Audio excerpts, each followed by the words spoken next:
need to hold accountable Facebook and all big tech. I came forward because I believe that every human being deserves the dignity of the truth. They knew where the violations were, and they know they are guilty.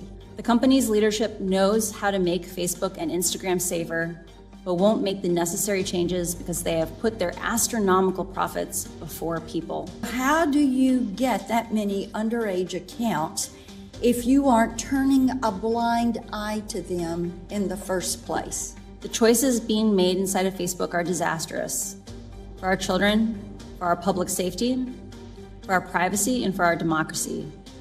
And that is why we must demand Facebook make changes. 66% of teen girls on Instagram and 40% of teen boys experience negative social comparisons. Almost no one outside of Facebook knows what happens inside of Facebook. Mark Zuckerberg's going sailing and saying no apologies.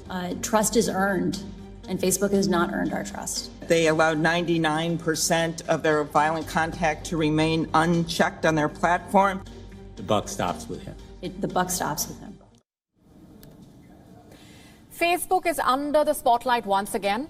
American lawmakers are frustrated with growing concerns over repeated scandals, privacy abuse, lies, misinformation, and safety of children.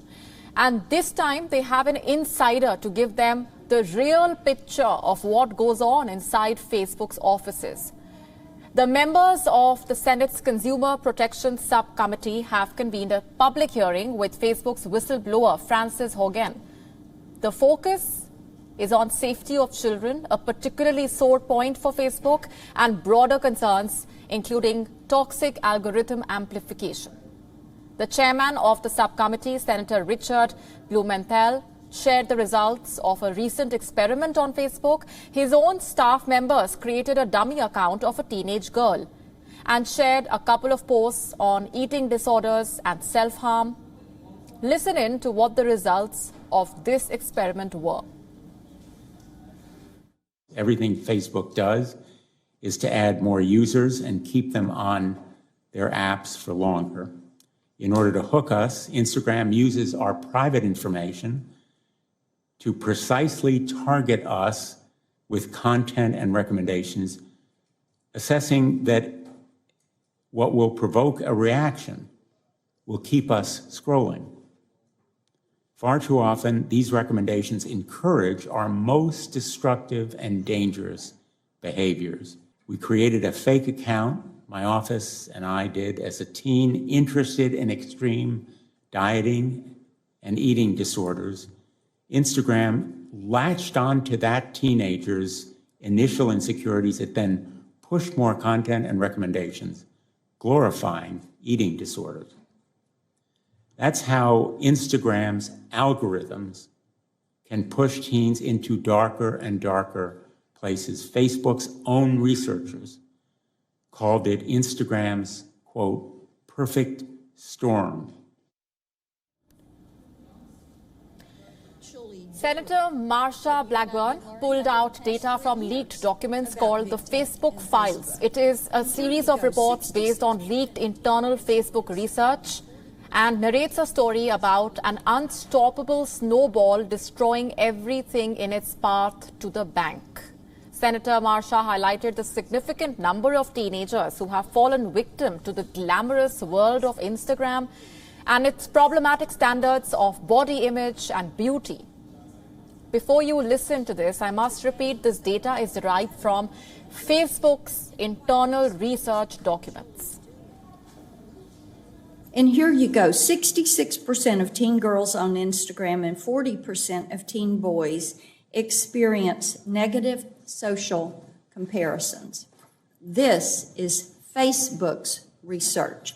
52% of teen girls who experienced negative social comparison on Instagram said it was caused by images related to beauty. Social comparison mimics the grief cycle and includes a downward emotional spiral encompassing a range of emotions from jealousy to self-proclaimed body dysmorphia. Facebook addiction, which Facebook calls conveniently Problematic use is most severe in teens, peaking at age 14. Facebook is terrifyingly powerful, but can it be brought to heel with aggressive governmental intervention or hearings? American politicians have tried multiple times to hold the social media giant accountable. Mark Zuckerberg has been grilled, questioned, even yelled at in a room full of lawmakers and cameras. And on all these occasions, the hearings have often ended up with fresh promises, hopes for change, like this hearing from the year 2018. We're going to start by doing an investigation internally of every single app that had access to a large amount of information before we lock down the platform. If we detect any suspicious activity at all, we are working with third-party auditors. I imagine there will have to be a number of them because there are a lot of apps, and they will conduct the audit for us. We didn't take a broad enough view of our responsibility, and that was a big mistake. It was my mistake, and I'm sorry. I started Facebook, I run it, and at the end of the day, I'm responsible for what happens here. As it turns out, the tech gods are beyond human comprehension. The world is well aware of its influence, user-hostile growth, hacks, pivots, its missteps, its priorities and design. But all they lagged was a deeper understanding of how the company, specifically the website and its algorithm, works. The former product manager working at Facebook and other social media platforms helped the Senate committee with her personal experience and concealed information on revealed information on how the company works. During my time at Facebook, first working as the lead product manager for civic misinformation and later on counter-espionage, I saw Facebook repeatedly encounter conflicts between its own profits and our safety. Facebook consistently resolved these conflicts in favor of its own profits. The result has been more division, more harm, more lies, more threats, and more combat. In some cases, this dangerous online talk has led to actual violence that harms and even kills people. This is not simply a matter of certain social media users being angry or unstable, or about one side being radicalized against the other. It is about Facebook choosing to grow at all costs, becoming an almost $1 trillion company by buying its profits with our safety. During my time at Facebook, I came to realize a devastating truth. Almost no one outside of Facebook knows what happens inside of Facebook.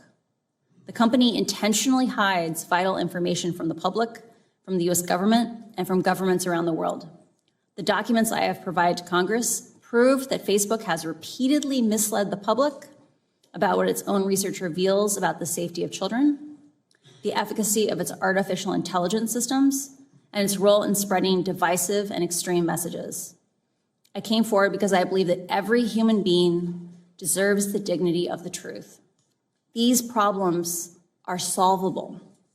A safer, free speech respecting, more enjoyable social media is possible. But there's one thing that I hope everyone takes away from these disclosures. It is that Facebook can change, but is clearly not going to do so on its own. My fear is that without action, divisive and extremist behaviors we see today are only the beginning. What we saw in Myanmar and are now seeing in Ethiopia are only the opening chapters of a story so terrifying, no one wants to read the end of it. WION now available in your country. Download the app now. Get all the news on the move.